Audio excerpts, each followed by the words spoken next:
আসসালামু আলাইকুম। দি এর উচ্চারণ কখন দি হয় কখন দা হয় আসুন জেনে নেই।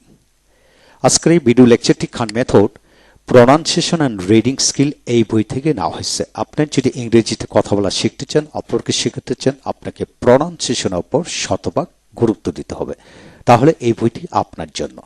তাই আসুন আমরা শিখে নেব দি এর উচ্চারণ কখন দি হয় কখন দা হয়। তো ডি এর পরবর্তী ওয়ার্ড এর প্রথম অক্ষর বাউল হলে দি উচ্চারিত হবে এবং কনসোনেন্ট হলে দা উচ্চারিত হবে। ভাউলগুলি হলো এ, ই, I, O, you.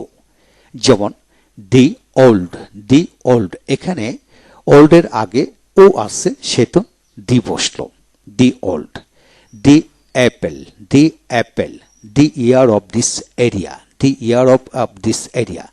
The area where, the area where, the idol who, the idol who. The educated শিক্ষিতরা, the educated শিক্ষিতরা।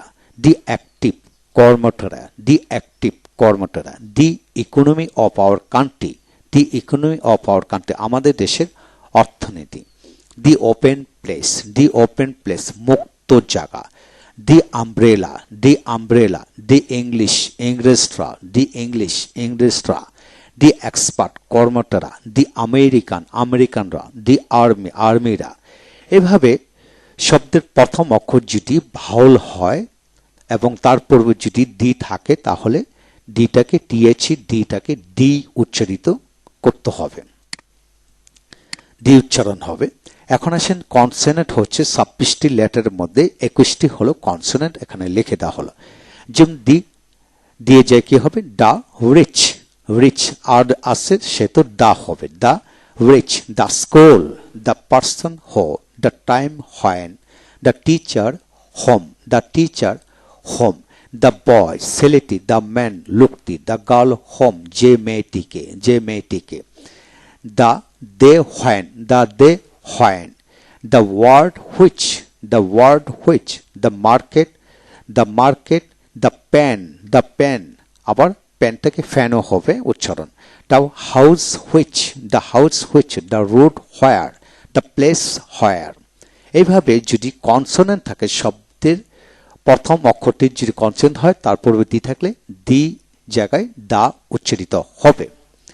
এখন আসেন মজাদার বিষয় হলো, তবে কোনো প্রতিষ্ঠান স্থানের বা স্থান নামকরণের ক্ষেত্রে দি উচ্চারিত হয়ে থাকে। যেমন দি সিটি অফ লন্ডন, এখানে সি কনসোনেন্ট থাকা সত্ত্বেও এখানে দি হলো। The national museum, the bank Asia, the voice of America, the daily observer, observer. The Dhaka city college, college.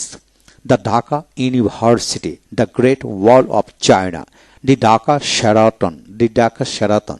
The Bangladesh national museum. এইভাবে হবে যদি প্রতিষ্ঠান বা স্থান নামকরণের প্রথম অক্ষর কনসোনেন্ট হওয়া সত্ত্বেও টিএইচই সেটা ডি উচ্চারিত হবে। তারপর আসেন মানুষের পদবি, উপাধি, বংশজ্ঞাপক নামের ক্ষেত্রে দি উচ্চারিত হয়ে থাকে, তবে কোথাও ব্যতিক্রম হতে পারে। বাক্যের শুরুর ক্ষেত্রে বিশেষ দি উচ্চারিত হয়, বিশেষ করে কি দি শুরুতে বিশেষ করে দি উচ্চারিত হয়। The President of India, the President of India, the owner of the shop, the principal of Dhaka College, the member of Khan Poribar, the roads of Dhaka City, Dhaka City, the chairman of Dhaka College, the writer of Khan Method, the founder of Dhaka Bank, the police of Bangladesh, the cricketers of India। এভাবে আপনাকে উচ্চারণ করতে হবে। মানুষের পদবি, উপাধি, বংশজ্ঞাপক নামের ক্ষেত্রে দি উচ্চারিত হয়ে থাকে। এই হলো আজকের বিষয়। যারা নিজেরা শিখতে চান, অপরকে শেখাতে চান, তাদের জন্য এই বইটি শতভাগ কাজে আসবে। ইংরেজি প্রনাউন্সিয়েশন যদি সঠিক না হয়, তাহলে আমরা we can't speak English a little moment properly. This is why this book is for you and for the family members of your.